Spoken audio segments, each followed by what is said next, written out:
Hi hello friends, എല്ലാ കൂട്ടുകാർക്കും പുതിയൊരു റിവ്യൂയിലേക്ക് സ്വാഗതം. അടുത്ത ആഴ്ച നമ്മൾ കാണാൻ പോകുന്നത് കാർത്തികയുടെ ഭാഗങ്ങളൊക്കെ തന്നെ ആയിരിക്കും ഇനി എപ്പോഴും കാണാൻ പോകുന്നത്. മനോഹറിൻ്റെ ഒരു ഭാഗം മാത്രമേ കാണിക്കാനുള്ളത്. അത് കഴിഞ്ഞ പ്രൊമോയിൽ കാണിച്ചത് അത് സരയും അതുപോലെ തന്നെ നിശ്ചയം ഒരേ സമയത്ത് ഒരേ ഷോപ്പിംഗ് കോംപ്ലക്സിൽ വരുമ്പോഴേക്കും മനോഹർ അവിടെ നിന്ന് മാക്സി ഇട്ട് നൈറ്റ് ഇട്ട് ഓടി രക്ഷപ്പെടുന്ന ഒരു സീൻ ഉണ്ടല്ലോ. അത് അടുത്ത ആഴ്ച, അതായത് ഇനി നാളെയോ മറ്റന്നാളായിട്ട് കാണാൻ പറ്റും. അതിനുശേഷം പിന്നീട് വരുന്നത് കാർത്തികയുടെ ആ റിവെഞ്ചാണ്. കാർത്തികയും അതുപോലെ തന്നെ ലക്ഷ്മിനെ വലിച്ചു നീട്ടുമെന്നില്ല, അവരവരുടെ കർത്തവ്യത്തിലേക്ക് കടക്കുവാണ്. അങ്ങനെ പ്രകാശം തിരിച്ചറിയുന്നുണ്ട്.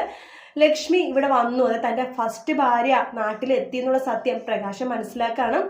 അത് മനസ്സിലാക്കിയ പ്രകാശൻ ആകെ വട്ടുപിടിക്കാട്ടോ. ഈശ്വരൻ എന്ത് ചെയ്യും, ആകെപ്പാടെ വല്ലാത്തൊരു അവസ്ഥയിലായല്ലോ എന്ന രീതിയിൽ പകരം വീട്ടാൻ വേണ്ടി വന്നിരിക്കുകയാണ്.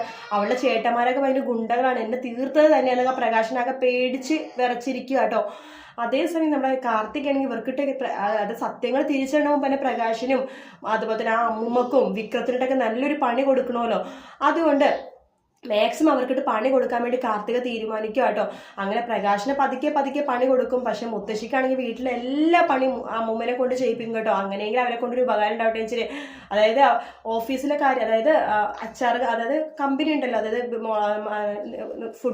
ഫുഡ്സിന്റെ കമ്പനി, അവിടെ എല്ലാ പണിയും ചെയ്യിപ്പിക്കണം അമ്മൂമ്മനെ കൊണ്ടിട്ടാണ്. ഇവിടെയെങ്കിൽ വിക്രത്തിന് അവിടെ ഇവിടെ പോകുന്ന പറഞ്ഞിട്ട് വലിച്ച് അവിടെ ഇവിടെയൊക്കെ കൊണ്ടുപോകലാണ്.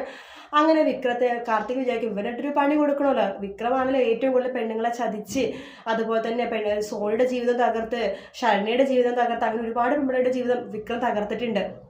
അപ്പോൾ അതുകൊണ്ട് വിക്രത്തിനൊരു പണി കൊടുക്കാൻ വേണ്ടി തന്നെ തീരുമാനിക്കുകയാണ്. കാർത്തികയുടെ വണ്ടിയൊക്കെ എടുത്ത് വിക്രം വലിയ ആളായിട്ട് ഷോ ഓഫ് ഒക്കെ കാണിച്ച് പോകുമ്പോൾ കാർത്തിക വണ്ടിയിലിട്ട് തന്നെ വിക്രത്തിന് പണി കൊടുക്കുക കേട്ടോ. എന്തായാലും വിക്രത്തിന് എന്തോ ഒരു ആക്സിഡന്റ് പോലത്തെ എന്തോ സംഭവം നടക്കുന്നുണ്ട്. വിക്രം കാർത്തിക ഉണ്ടാക്കുന്ന സംഭവം തന്നെയായിരിക്കും.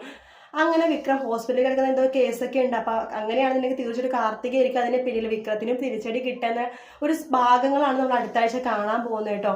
വീഡിയോ ഇഷ്ടപ്പെട്ടെങ്കിൽ ലൈക്ക് ചെയ്യുക, സബ്സ്ക്രൈബ് ചെയ്യുക, കമന്റ് ചെയ്യുക. മറ്റൊരു വീഡിയോ ആയിട്ട് വീണ്ടും കാണാം. Take care, bye bye.